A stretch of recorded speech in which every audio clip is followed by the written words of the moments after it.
신약 성경 55페이지에 있습니다. 마가복음 2장 13절로 17절 말씀. 저와 여러분이 한 절씩 교독하고 17절은 같이 읽도록 하겠습니다.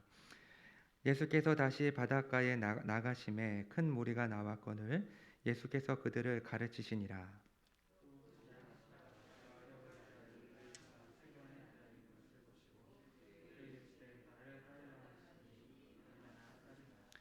그의 집에 앉아 잡수실 때에 많은 세리와 죄인들이 예수와 그의 제자들과 함께 앉았으니 이는 그러한 사람들이 많이 있어서 예수를 따름이로라.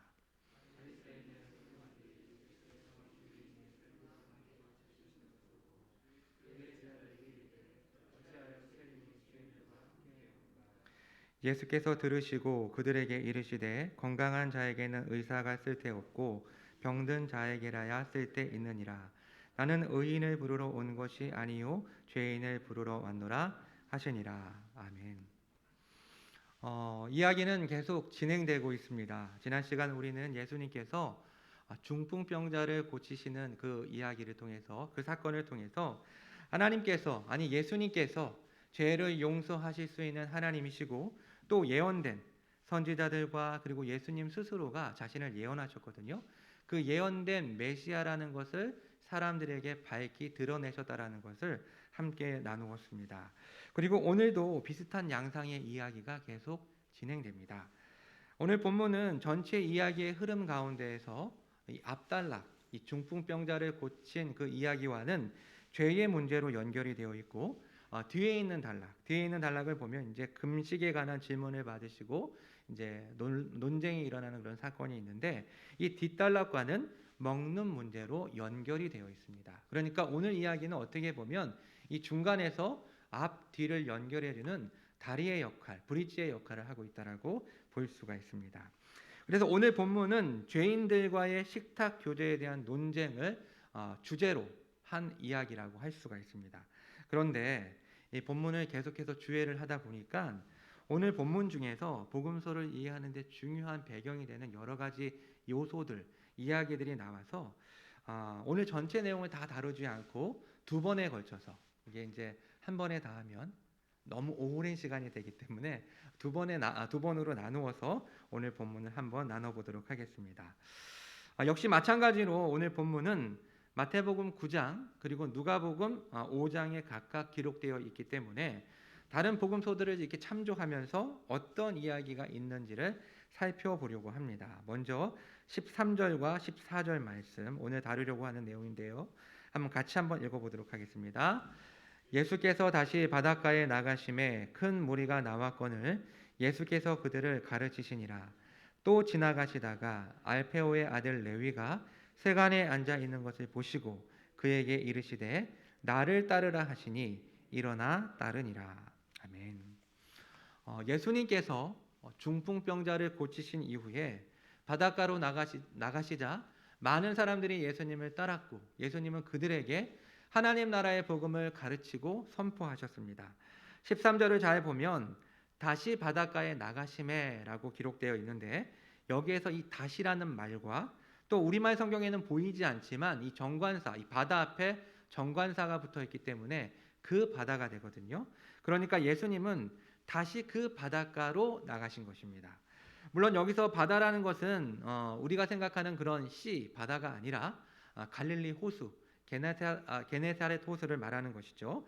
마가가 다시 그 바닷가로 예수님이 나갔다라는 이렇게 표현을 한 것은 우리가 일전에도 나누었지만 예수님이 이 4명의 어부 출신의 제자들을 부르시기 직전에 사람들에게 이 갈릴리 호숫가에서 많은 사람들에게 하나님 나라의 복음을 가르치고 선포하셨고 지금 그와 비슷한 상황이 일어나고 있다는 것을 마가가 우리에게 보여주고 있는 것입니다.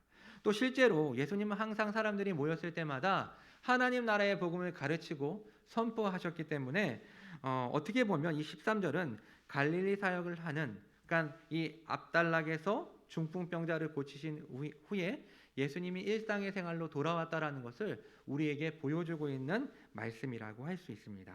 그런데 14절을 보면 또 지나가시다가 알페오의 아들 레위가 세관에 앉아 있는 것을 보시고 그에게 나를 따르라라고 말씀하시자 그가 일어나 주님을 따르게 됩니다. 여기에서 우리가 이제 몇 가지 중요한 배경들을 좀 살펴보려고 하는데요. 첫 번째, 여기서 부름을 받은 사람이 과연 누구냐라는 것입니다. 마가복음과 누가복음은 알페오의 아들 레위 그리고 레위라고 각각 기록을 하고 있는데 마태복음에서는 예수님의 12 제자 가운데 하나인 마태라고 이 사람을 기록하고 있습니다. 똑같은 이야기 속에서 마가복음과 누가복음은 레위라고 표현을 하고 있고 마태복음에서는 마태복음 9장 9절에서 이 사람이 마태라고 설명하고 있는 것이죠. 즉 여기서 우리는 이 레위와 마태가 동일 인물이라는 것을 알 수가 있습니다. 레위라는 사람이 이 세리 레위가 세리 마태라는 것이죠. 자, 그렇다면 두 번째로 이 레위의 직업, 이 마태의 직업은 무엇이었을까요? 아마 세리였던 것 같습니다. 예. 근데 세리면 세리지 세리였던 것 같다라는 것은 어떠한 의미일까요? 사실 이 마태복음, 마가복음, 누가복음이 이 마태의 직업이 세리라고 직접적으로 말하고 있지는 않습니다. 삭개오와 같은 경우에는 분명하게 세리장이었다라고 말하고 있거든요. 누가복음 19장 2절을 보면 삭개오라 이름하는 자가 있으니 세리장이요 또한 부자라라고 말하면서 이 삭개오가 세리라는 것을 구체적으로 말해주고 있지만 이 마태의 경우에는 세 개의 복음서가 이 공간 복음서가 동일하게 세관에 앉아 있었다라고만 표현하고 있지 이 사람이 세리였다라고 말하고 있지는 않고 있다는 것이죠. 하지만 이 세관에 앉아 있었다라는 이 표현을 통해서 우리는 대다수의 사람들은 이 마태가 이 레위가 세리였다라고 추측을 합니다. 자, 여러분 세리는 어떠한 사람일까요? 여러분이 알고 있는 세리는 어떤 사람입니까? 나쁜 사람입니다. 그렇죠? 왜 나쁜 사람입니까? 매국노이기 때문에. 예. 우리가 이제 일반적으로 알고 있는 사람은 그냥 세리는 나쁜 사람이다. 세리는 매국노였다. 세리는 많은 사람들에게 이렇게 세금을 많이 필요 이상으로 걷어들이기 때문에 그런 탐욕스러운 사람이었다라고 이해를 하고 있습니다. 사실 세리는 다양한 이유로 욕을 먹는 사람이었습니다. 당시 세리는 정치적으로나 경제적으로는 굉장히 안정된 지위였지만 제의적으로는 그러니까 즉 유대 정결법에 따라서는 이들은 부정한 사람들이었고 과도한 세금을 걷어들였기 때문에 비윤리적인 사람들이었고 또 그 업무 자체가 자신들을 압제하고 있던 이 로마 제국을 위한 것이었기 때문에 동족들로부터 비난을 받고 있는 매국노였습니다. 그래서 미시나나 탈무드와 같은 랍비 문헌을 보면 세리들은 재판관이나 증인으로의 자격을 얻을 수가 없고 회당에서 쫓겨났으며 가족에게는 수치였습니다. 일반적인 그런 유대 공동체 내에서 이 세리는 함께 할 수 없는 사람이었던 것이죠. 세리들은 어떤 집에 들어가면 그 집 전체가 부정하게 되었고 세리와 함께 있었던 사람은 부정한 사람이 되었습니다. 그리고 세리는 살인자, 강도와 같은 부류로 취급을 받았고 또 세리들을 속이는 것은 죄가 아니었습니다. 이처럼 세리는 비윤리적인 정직하지 못한 행동으로 세금 체제를 악용을 하고 또 하나님의 계명을 의도적으로 무시했기 때문에 유대 공동체 안에서는 이들과 함께 식사를 하는 것조차 금지된 부류가 바로 이 세리라는 사람들이었습니다. 자, 그런데 오늘 이 이야기의 주인공이라고 할 수 있는 마태, 이 레위가 세리였던 것이죠. 마태가 앉아 있었던 이 가버나움의 세관은 갈릴리가 이 경계 지역이었기 때문에 이 국경 지역이었기 때문에 갈릴리 지역으로 들어오는 행인들과 상인들에게 관세를 받는 곳이었습니다. 당시 로마는 인두세와 토지세는 직접 거두었지만, 그러니까 인두세라는 것은 사람 한 명당 거치는 세금이거든요. 주민세 같은 개념이겠죠. 이런 인두세와 토지세는 로마 제국이 직접 그것을 거둬들였지만 이 관세는 지역 관리자들에게 위탁을 했고 사람들에게 가장 원성이 자자했던 것이 바로 이 관세였습니다. 왜 그랬을까요? 로마는 이 관세를 담당하는 관리, 이 세리들에게 미리 돈을 받아갖고 이 세리들은 자신들이 그 이익을 취하기 위해서 2배 많게는 3배, 4배 되는 그러한 세금을 책정을 해서 사람들에게 세금을 걷어들였기 때문에 사람들로부터 욕을 먹을 수밖에 없었던 것입니다. 자, 그리고 세 번째로 우리가 살펴봐야 할 것은 오늘 예수님이 이 마태를 부르는 장면은 마가복음 1장 16절로 20절에 나와 있는 어부 출신의 4명의 제자들을 부르는 장면과 굉장히 유사하다라는 것을, 흡사하다라는 것을 발견할 수가 있습니다. 한번 같이 볼까요? 마가복음 1장 16절로 20절인데요. 같이 한번 한 목소리로 읽어보도록 하겠습니다. 갈릴리 해변으로 지나가시다가 시몬과 그 형제 안드레가 바다에 금을 던지는 것을 보시니 그들은 어부라. 예수께서 이르시되 나를 따라오라. 내가 너희로 사람을 낚는 어부가 되게 하리라 하시니 곧 그물을 버려두고 따르니라. 조금 더 가시다가 세베대의 아들 야고보와 그 형제 요한을 보시니 그들도 배에 있어 그물을 깁는데 곧 부르시니 그 아버지 세베대를 품꾼들과 함께 배에 버려두고 예수를 따라가니라. 아멘. 자, 비슷한 패턴으로 제자들을 부르고 있는 것을 우리가 발견을 할 수 있습니다. 첫 번째, 예수님이 지나가시죠. 지나가시다가 그 대상을 봅니다. 대상이 어떠한 사람들이었습니까? 처음에는 베드로와 안드레, 그리고 또 야고보와 요한, 그리고 오늘 본문에서는 이 세관에 앉아 있는 레위가 세관에 앉아 있는 것을 보고 그들에게 나를 따르라라고 예수님께서 말씀을 하십니다.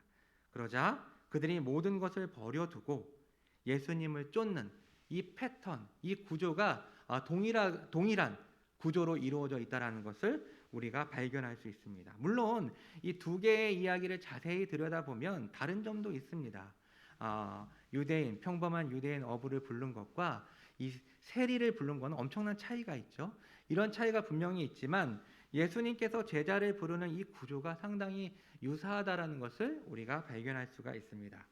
네 번째로 우리가 생각해 보기 원하는 것은 예수님으로부터 부름을 받은 이 마태가, 이 세리 레위가 왜 예수님을 쫓았을까 하는 것입니다.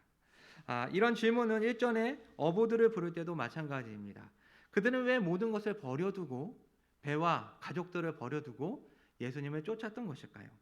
물론 예수님은 하나님이시고 초자연적인 능력을 발휘하심으로써 그 사람들의 마음을 확 바꾸셔서 그들이 나를 따르라 라고 예수님께서 말씀하셨을 때 그 바뀐 상태로 그냥 마치 최면술에 걸린 것처럼 그들을 따라가게 했을 수도 있고, 또 어떠한 권위와 압도적인 그런 권위를 가지고 그들에게 말씀하셔서 그들이 예수님을 쫓게 만들 수도 있었을 것입니다.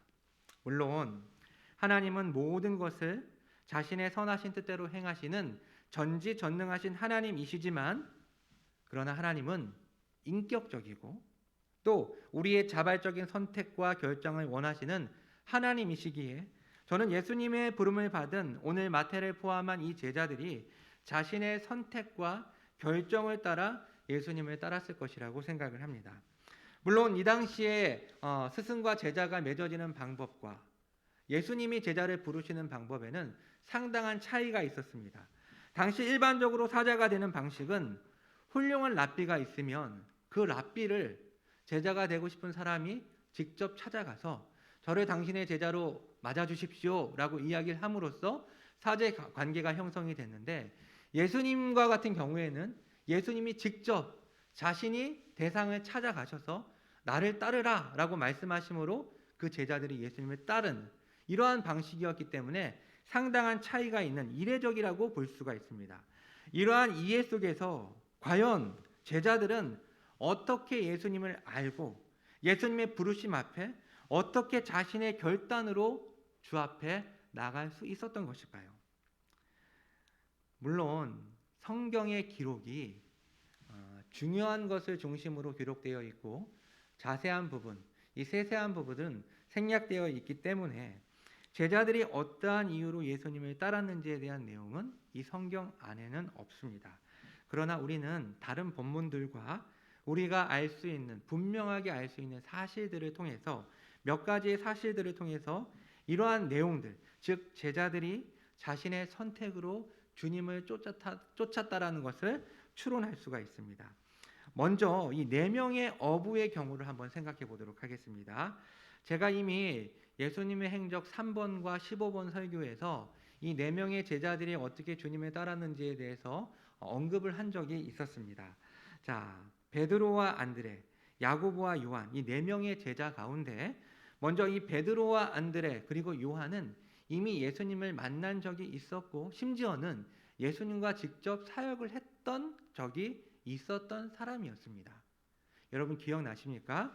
제가 요한복음 1장을 가지고 예수님의 공생의 1년, 예수님의 이 초기 공생의 사역을 한번 나눈 적이 있었는데 그때 예수님께서 이 유대 지역에서 사역을 하셨을 때 당시 세례 요한의 제자로 있었던 사도 요한과 안드레는 이 세례 요한이 예수님에 대한 증언을 하는 것을 듣고 예수님을 쫓았습니다.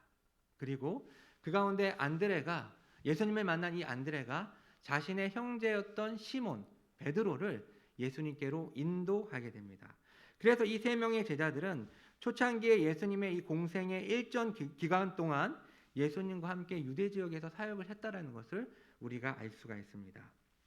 사실 이 사람들이 자신의 거처라고 할 수 있는 이 갈릴리 지역을 벗어나서 이 어부들이 유대 지역까지 넘어가서 세례 요한을 따랐던 이유, 왜 세례 요한을 따라갔을까요? 물론 그 당시만 하더라도 전적으로 이 사람들이 이 사역에 투신을 한 것은 아니었어요. 약간 뭐 잠깐 가서 어떤 사람인지 살펴보려는 의도였었는지 아니면은 또 다른 메시아가 있는지를 살펴보려는 의도였는지는 알 수 없지만 적어도 이 젊은이들은 구약에 대한 확신 속에 메시아를 고대하는 사람이었다라는 것을 우리가 알 수가 있습니다. 때문에 자신들의 생업을 잠시 뒤로 하고 유대 지역으로 내려가서 세례 요한을 만났고 세례 요한의 증언에 따라 예수님을 만났던 것입니다. 물론 당시에 모든 유대인들이 메시아를 기다리고 있었습니다. 그렇죠? 이 힘든 로마의 압제 시대 속에서 너무나도 힘든 생활을 하고 있었기 때문에 구약에서 예언한 선지자들이 예언한 그 메시아가 빨리 우리에게 와서 정치적으로 우리를 해방시키고 이 배고픔에서 우리를 건져줄 것이라는 그런 기대 속에서 메시아가 오기를 갈망하고 있었지만 이렇게 직접적으로 행동으로 옮길 정도의 열정을 모두가 가지고 있었던 것은 아니었습니다.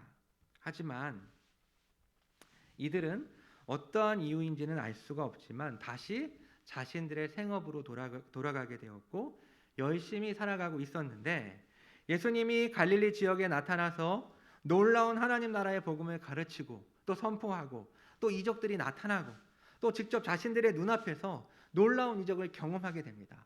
그렇죠? 자신들의 이 어부의 상식을 깨는 그런 명령을 예수님께서 하시죠. 날이 밝았는데 깊은 데 가서 그물을 던져라. 근데 이 사람들이 순종했을 때 놀라운 기적과 같은 그런 물고기를 잡게 되는 경험을 하게 되거든요. 그리고 예수님께서 그들에게 나를 따르라 라고 요청을 했을 때 그들은 모든 것을 버려두고 이분이 정말 뭔가가 있구나. 물론 이때까지만 하더라도 이 제자들도 예수님이 메시아일까 하는 어떤 확신은 없었지만 이분이 뭔가가 있고 이분이 메시아가 아닐까라는 기대 속에서 예수님을 따라갈 수 있었던 것입니다. 그러니까 우리는 이 어부 출신의 제자들은 무식한 사람들이다라고 생각할 수 있지만 실상은 메시아를 기다리는 메시아를 고대하고 있었던 열혈 젊은이들이었다라는 것을 우리가 성경을 통해서 알 수가 있습니다. 사도 요한만 하더라도 나이를 계산하면 아마 이때가 10대 티네이저였을 거라고 이렇게 추론을 합니다.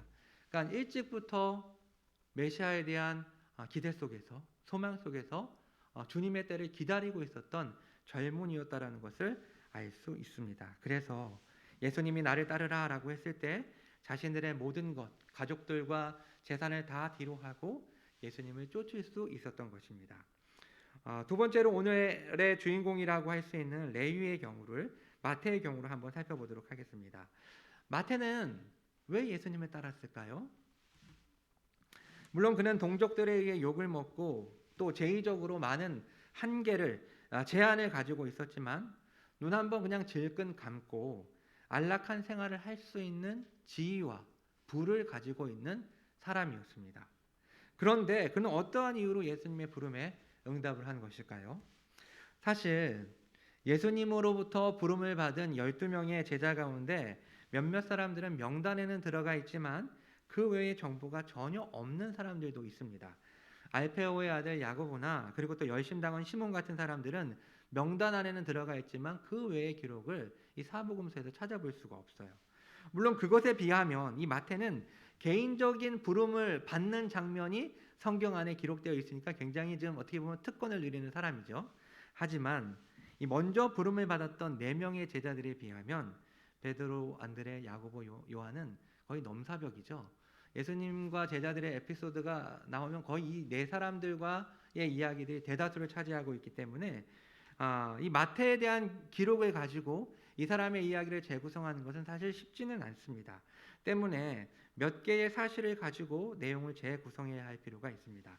첫 번째는 마태는 상당한 교육을 받은 사람이었을 것이라는 생각입니다. 왜 그럴까요? 적어도 이 어부 출신의 제자들보다는 더 많은 공부를 했던 사람일 것이다 라고 우리가 생각할 수가 있다는 것이죠.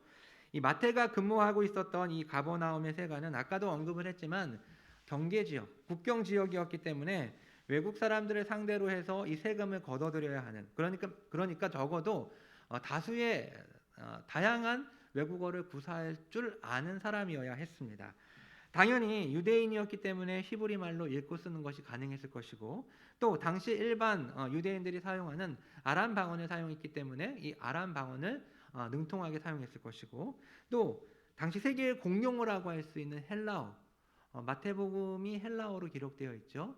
그러니까 헬라어 성경에도 이렇게 문장이 이렇게 쉬운 문장이 있고 어려운 문장이 있는데, 이 바울의 문장은 굉장히 고급스러운 이런 문장이라고 한다면 이렇게 좀 약간 떨어지는 그런 문장들도 있지만, 그래도 마태는 굉장히 이 언어를 잘 사용한, 문장을 잘 구사한 성경이라고 할 수 있습니다.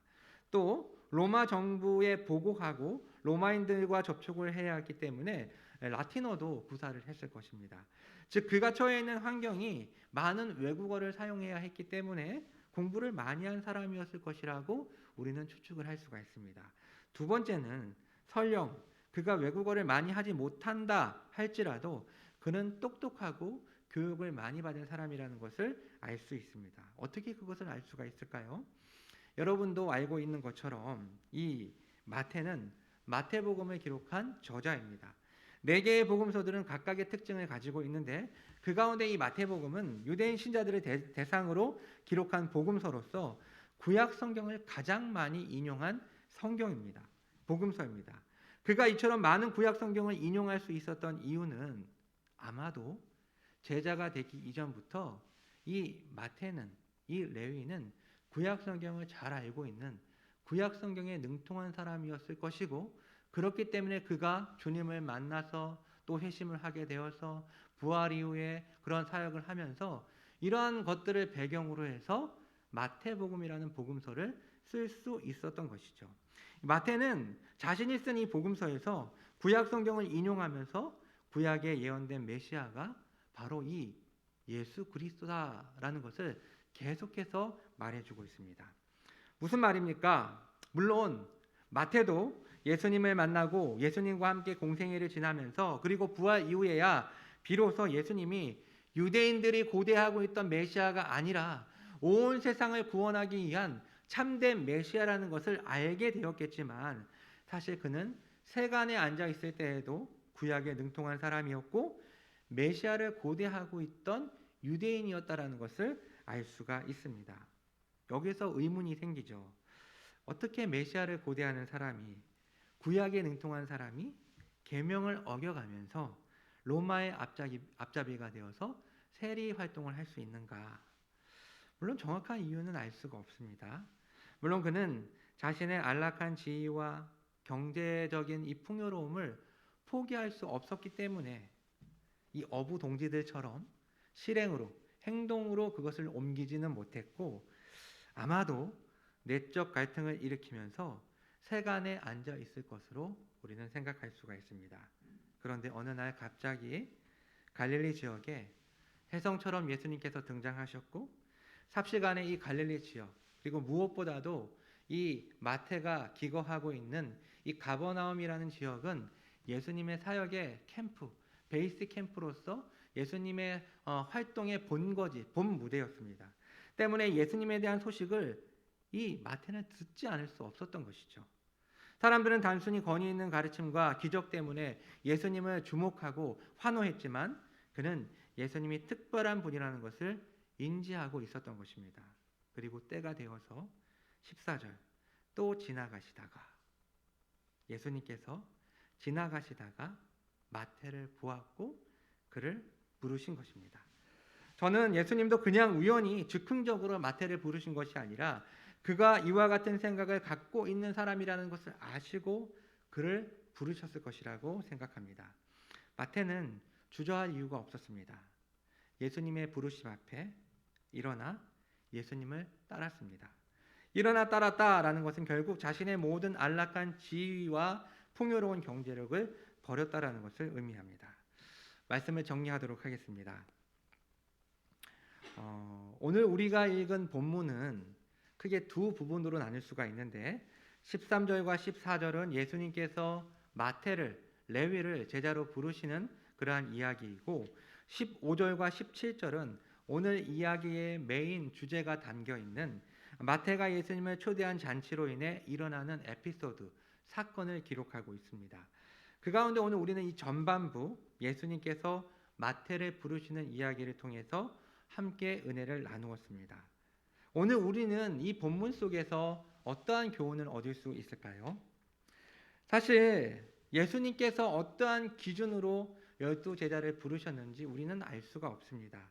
혹자들은 가장 평범한 각기 다른 12명을 부르심으로써 하나님의 선택과 부르심에는 차별이 없다라는 것을 바로 이 12제자를 뽑는 것을 통해서 우리가 알 수 있다라고 이야기를 하지만 정확한 그 예수님의 그 본뜻은 우리가 알 수가 없습니다. 그런데 오늘 우리가 함께 나눈 이 두 번의 부르심, 즉 먼저 이 4명의 어부 출신의 제자들을 부르시는 것과 오늘 본문 속에서 이 마태를 부른 것 사이에는 어떠한 공통점이 있다라는 것을 발견할 수가 있습니다. 그것이 어떠한 공통점일까요? 그동안 우리는 예수님께서 제자들을 부르는 장면을 성경을 통해서 우리가 그것들을 읽어 나갈 때 아무런 의식 없이 원인과 결과의 차원에서 예수님이 부르셨고 제자들이 반응해서 따라갔다라는 것으로만 이해를 했습니다.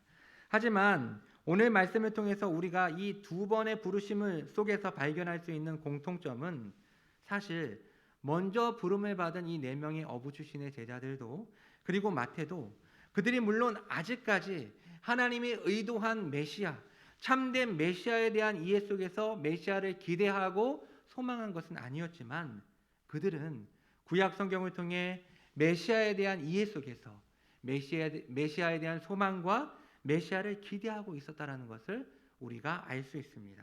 그리고 그 소망과 그 기대 속에서 그 간절함 속에서 결국 그들은 예수님을 만났습니다. 사랑하는 성도 여러분, 우리가 여기에서 결코 오해해서는 안 되는 부분이 있는데 우리가 하나님을 바라고 원한다고 해서 기계적으로 우리가 하나님을 만날 수 있는 것은 아닙니다. 그렇죠? 우리가 주님을 구하기 때문에 하나님이 우리를 반드시 만나 주셔야 할 의무와 책임은 없습니다.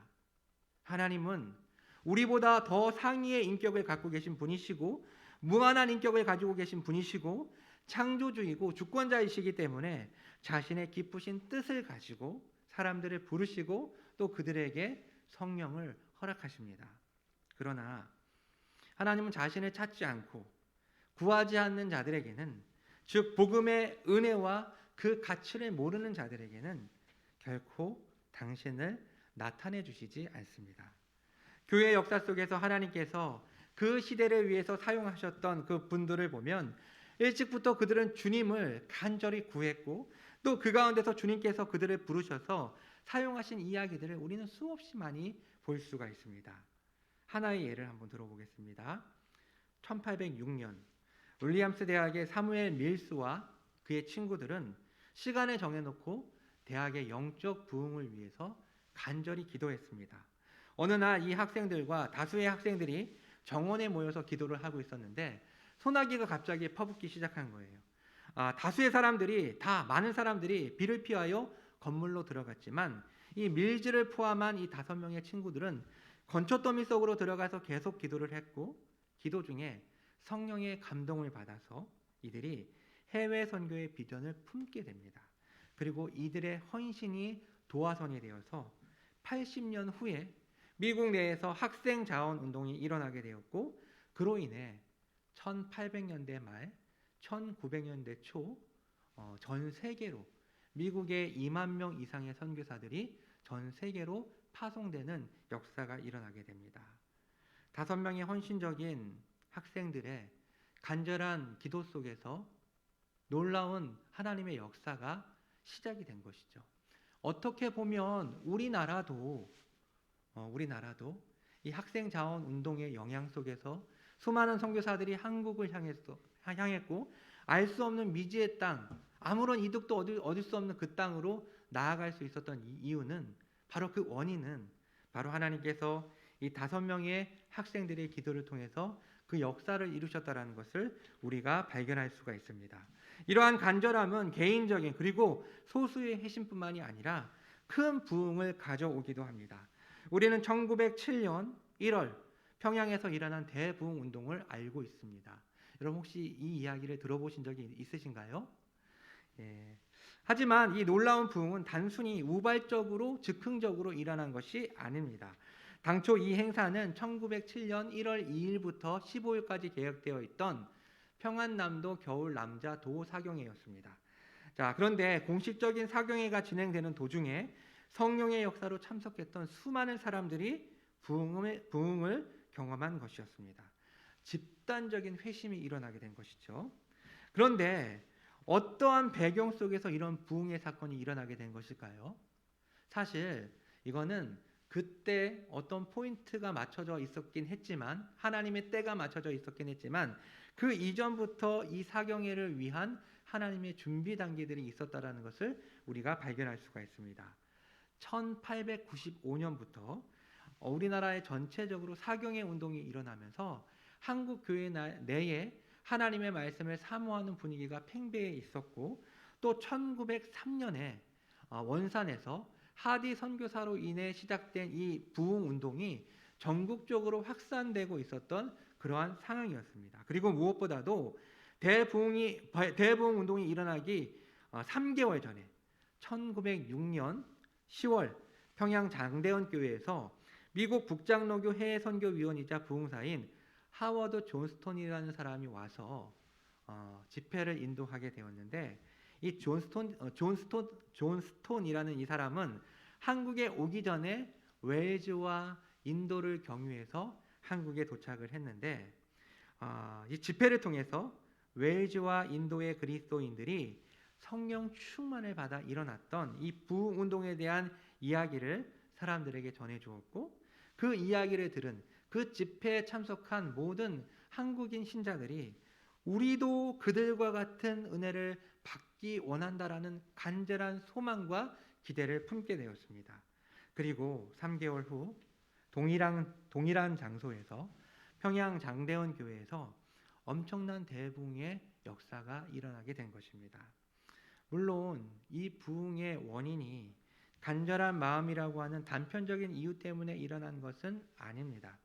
그러나 분명한 것은 부흥에 대한 열망, 하나님의 은혜를 사모하는 것이 없는 곳에 하나님의 역사는 결코 일어나지 않는다는 것입니다. 사랑하는 성도 여러분, 물론 예수님께서 당신의 제자를 부르시는 이 특별한 사건과 오늘 우리의 상황을 직접적으로 1대1로 적용할 수는 없습니다.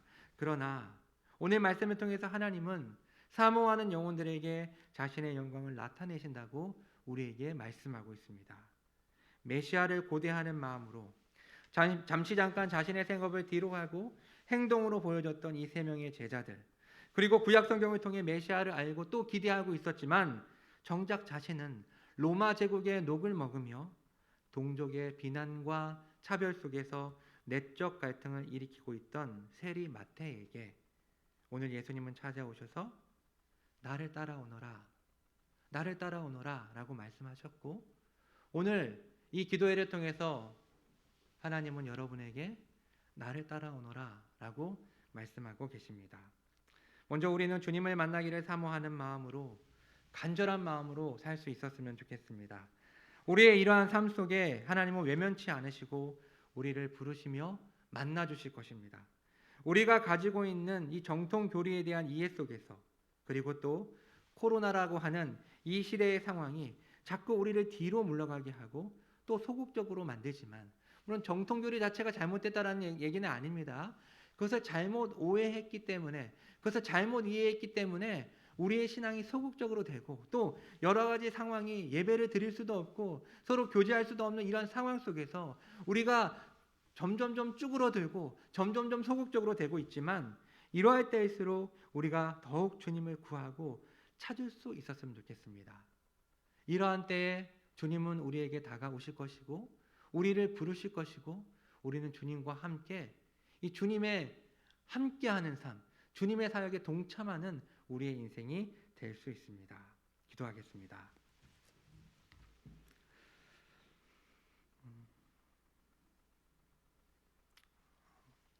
상식적으로는 도무지 부름받을 수 없었던 세리 마태를, 그리고 아무도 주목하지 않았던 제자들을 부르시는 예수님의 이 이야기 속에서 우리는 하나님 간절하게 사모하는 자들에게 주님이 찾아오셔서 손 내밀어 주신다라는 사실을 발견하게 됩니다.